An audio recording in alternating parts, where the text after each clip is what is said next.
Stovykla šita yra pakankamai didelė, 25 vaikai, jeigu neklystu, nes atvažiavome į Kauną, tai pasijungė visi pagrindiniai Kauno meistriškumo centro sportininkai, atvažiavo kiti sportininkai iš Panevėžio, Vilniaus, Šiaulių, Klaipėdos. Tai yra čia susirinkę jaunimo amžiaus grupės sportininkai, tai yra bazinė stovykla, daugiau atliekama aerobinį didesnės apimties darbą. Vienas iš tikslų yra pasižiūrėti, kaip jie atrodo šiuo metu, pažiūrėti, kokią mes turėsim komandą vasarą.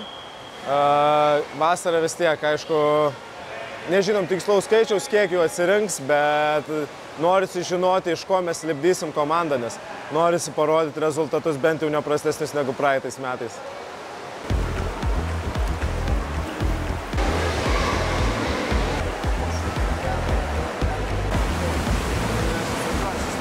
Pagrindiniai komandos lyderiai jau yra turėję tikrai nemažai tarptautinių startų aukščiausiame lygyje, tiek pasaulio čempionatai suaugusių, tiek Europos čempionatai. Jaunimo gal iš tokių didžiausių žvaigždžių Kristupas Trepočka tik tais iškrenta iš komandos. Visos kitos komandos žvaigždės, tiek Tajus, tiek Smiltė, tiek Silvija, tiek Mantas, kaip ir yra jaunimo nariai. Aišku, žiūrėsim, ko reikės pasaulio čempionatai suaugusių Singapūre. Ar šitas jaunimas jau bus priaugęs prie to lygio, ar jiem paskutiniai metai bus jaunime ir jie startuos pagrindinį savo starto jaunime. Čia dar derinsim su treneriais, su pagrindinės elito rinktinės treneriais.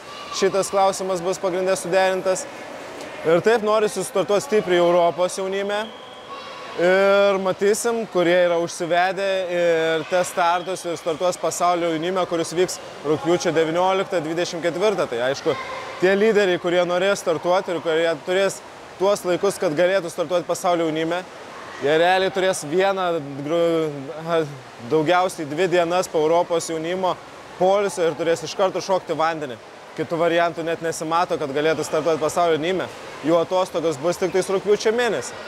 Bet jeigu jie galvoja apie Los Andželą, tai manau, turi ruoštis jau tokiem startam ir turi ruoštis ir galvoti, kaip tą pasiekti, kaip tokią formą išlaikyti visą vasarą.